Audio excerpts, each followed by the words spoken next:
అందరికీ నమస్కారం. TG tech క్లాసెస్‌లో భాగంగా సైకాలజీలో మనం ఈరోజు చూడబోయే టాపిక్ గార్డ్నర్ బహుళ ప్రజ్ఞ.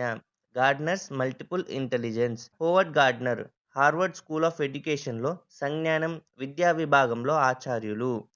1983లో 'frames of mind: the theory of multiple intelligence' పుస్తకంలో ప్రజ్ఞ యొక్క కొత్త నిర్వచనం, సిద్ధాంతాన్ని ప్రతిపాదించాడు. సో, ఇక్కడ క్వెషన్ అడగవచ్చు. 'Frames of mind: the theory of multiple intelligence' పుస్తకాన్ని ఎవరు రచించారు అంటే హోవర్డ్ గార్డ్నర్. ప్రజ్ఞ 7 స్వతంత్ర రకాలుగా ఉంటుందని చెప్పారు. తరువాత 8కి పెంచారు. ఓకేనా. ఫస్ట్ 7 స్వతంత్ర రకాలన్నారు. కానీ తరువాత 8కి పెంచడం జరిగింది. ఇప్పుడు 8 ప్రజ్ఞల గురించి మనం చూద్దాము. మొదటిది భాషా సంబంధిత ప్రజ్ఞ అంటే లింగ్విస్టిక్ ఇంటెలిజెన్స్. పదాల అర్థాలను, క్రమాన్ని సులభంగా గ్రహించగలిగే సామర్థ్యం భాషా సంబంధిత ప్రజ్ఞ ఇది. ఓకేనా. సో, ఇక్కడ వినడం, మాట్లాడడం, చదవడం, రాయడం ద్వారా చక్కగా నేర్చుకొనగలిగే పద నేర్పరులు. అంటే వర్డ్ స్మార్ట్. మనం ఈ పదం అనేది గుర్తుంచుకోవాలి. పద నేర్పరులు అంటారు. అంటే వర్డ్ స్మార్ట్. సో, తర్వాత మనం చూస్తే రెండవ ప్రజ్ఞ ఏంటి అంటే తార్కిక గణిత శాస్త్ర ప్రజ్ఞ.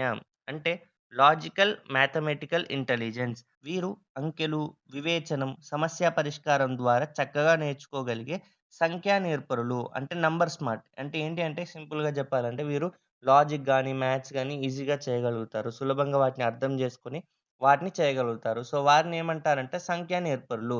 ఇంగ్లీష్‌లో నంబర్ స్మార్ట్. సో, ఓకేనా. ఇప్పుడు మనం మూడవ ప్రజ్ఞ గురించి చూద్దాము. ప్రాదేశిక ప్రజ్ఞ అంటే స్పేషియల్ ఇంటెలిజెన్స్. అంటే ఏంటి అంటే ఇక్కడ వీరు చిత్ర నేర్పరులు అంటారు. Picture smart. మనం ఇక్కడ ఇంపార్టెంట్ పాయింట్స్ రాసాం గదా! సో, స్పేషియల్ ఇంటెలిజెన్స్ అనగానే మనకు గుర్తుకు రావాల్సింది పిక్చర్ స్మార్ట్. అంటే ఏంటి అంటే చిత్రాల ద్వారా ఆలోచించగలగడం, మన చుట్టూ ఉన్న దృశ్య ప్రపంచాన్ని యదార్థంగా గ్రహించి కాగితాలపైన గాని లేదా మనసులో గాని తిరిగి సృష్టించగలిగే సామర్థ్యం ప్రాదేశిక ప్రజ్ఞ.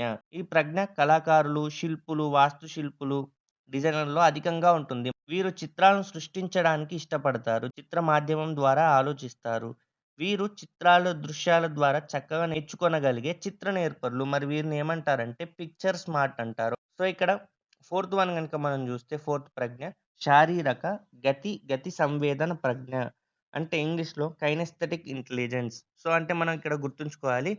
శారీరక నేర్పరులు అంటే బాడీ స్మార్ట్. వీరు నాట్యం వంటి శారీరక కృత్యాలు, నమూనాలను నిర్మించడం, స్వయంగా పనులు చేయడం, పలు రకాల కదలికల ద్వారా చక్కగా నేర్చుకునే శారీరక నేర్పరులు. అంటే వీరిని బాడీ స్మార్ట్ అంటారు. సో, తర్వాత గనుక మనం చూస్తే సంగీత సంబంధ ప్రజ్ఞ అంటే మ్యూజికల్ ఇంటెలిజెన్స్. వీరినేమంటారంటే సంగీత నేర్పరులు. అంటే మ్యూజిక్ స్మార్ట్ అంటారు. సో, ఇక్కడ సంగీతాన్ని అవగాహన చేసుకొని సృష్టించగలిగే సామర్థ్యం సంగీత సంబంధ ప్రజ్ఞ.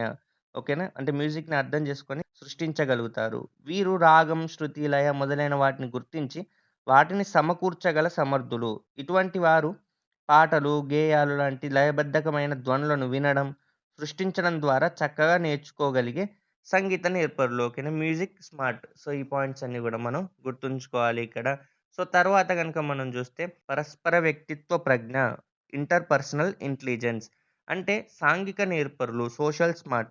అంటే వీరు ఇతరుల మనోభావాలు, కోరికలు, ప్రేరణలు మొదలైన వాటిని గ్రహించి అర్థం చేసుకోగలిగే సామర్థ్యం పరస్పర వ్యక్తిత్వ ప్రజ్ఞ.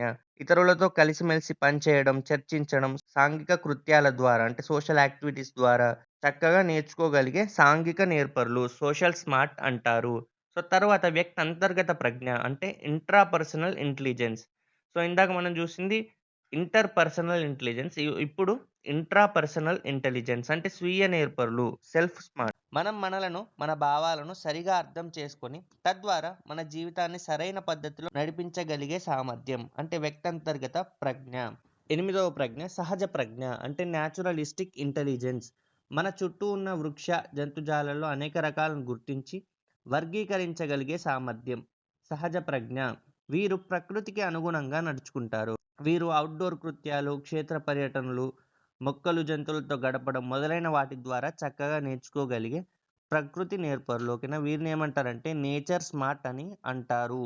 సో, ఈ 8 రకాల ప్రజ్ఞలే కాకుండా ఆధ్యాత్మిక ప్రజ్ఞ, అస్తిత్వ ప్రజ్ఞ, నైతిక ప్రజ్ఞ అనే మరో 3 ప్రజ్ఞలను కూడా గార్డ్నర్ ప్రతిపాదించారు. సో, ఈ 3 గూడా గుర్తుంచుకోవాలి. ఆధ్యాత్మిక ప్రజ్ఞ, అస్తిత్వ ప్రజ్ఞ అలాగే నైతిక ప్రజ్ఞ. సో, ఇంపార్టెంట్ పాయింట్స్ అనేవి మనం ఇక్కడ డిస్కస్ చేసాము. సో, ఈ క్లాస్ గనుక మీకు నచ్చినట్టయితే ఈ వీడియోని లైక్ చేయండి. అలాగే ఇంకా ప్రిపేర్ అయ్యే వారికి షేర్ చేయండి. ఏమైనా డౌట్స్ ఉంటే కూడా కామెంట్ రూపంలో తెలియజేయండి. వంశీ కృష్ణ అకాడమీ ఛానల్‌కి సబ్స్క్రైబ్ చేయండి. So, thanks for watching. Thank you so much.